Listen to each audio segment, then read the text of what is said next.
Right, what we're taking today then.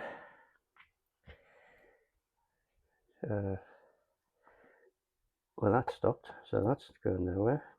I think this little torch, and I think the Victorinox with the saw. Good? Yeah, so I'm out again in the countryside, wandering around, looking for food and animals. See if there's anything interesting I can find today. Lovely day, end of September. So one thing about walking out in the countryside, sometimes you don't know where the footpaths are. So I use an app, I use the Ordnance Survey app, because if you look here, I'm in the middle of a field.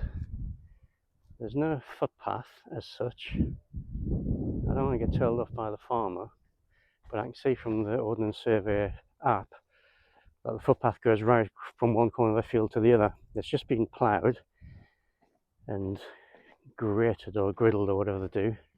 So nobody's been here by the look of it. So I know that the path goes diagonally according to the app. So I'm not going to get told off, hopefully. And here's my first one. So everybody knows this. It's a dandelion. But did you know they're really healthy and nutritious? They are a bit bitter, but the young leaves like this are ideal in a salad. And the bitterness is actually good for your stomach.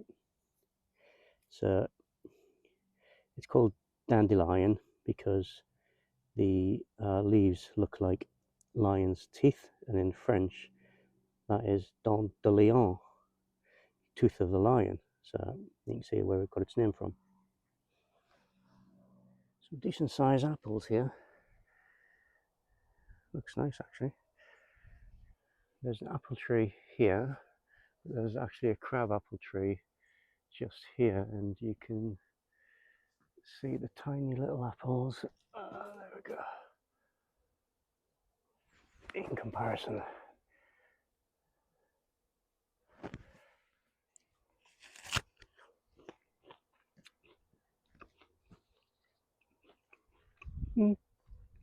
Not too bad, I suppose. It's edible, put it that way. Bit of black brownie there. The leaves are dying, but the berries are still very red and juicy looking, but they are deadly poisonous, so don't eat them.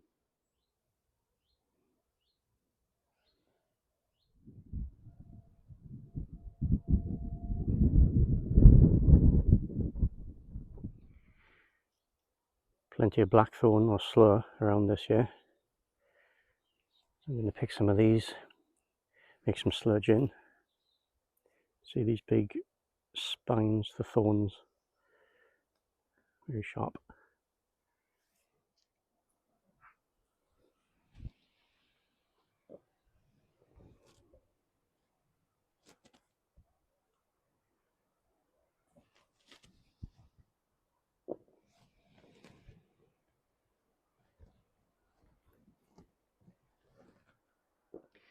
So right next to the sloes is a plant which looks pretty much exactly the same, but the berries are a bit bigger. It's called bullace, and it doesn't have the same sort of thorny effect as sloes, but they are in the same family. They do taste very similar. So I'm going to mix and match these to make my Sloe Gin, because whether it's bullace or sloe doesn't bother me. They're slightly bigger, slightly sweeter. Ooh, look, lots of straight sticks. I've got to resist the urge to cut one down. I've got a few crumples here.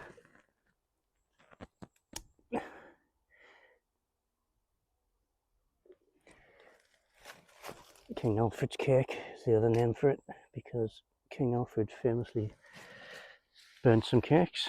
So I'll take that away, dry it out, use it to start a fire. So you can see here somebody's doing some coppicing.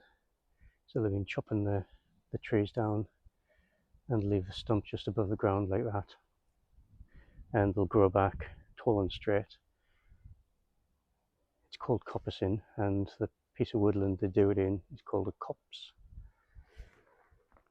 So next time you have a map in your hand and you don't know if you're in the right bit of woodland, if it says copse and you can see the trees around have been coppiced, then it's quite likely you're in there. Whereas if they're full-size broadleaf trees or conifers, you're not in a copse. Okay, so I've given them a quick wash and sort through, and all that I need to do now is stick them in a freezer bag, put them in the freezer until I've got enough to make a batch of Sloe Gin. Actually, now that I've bagged them up, I can see that there's plenty for a Cullinan jar, so I'll stick them in the freezer because that helps the juice come out. So do that for maybe a week, then I'll get some gin to pour in it.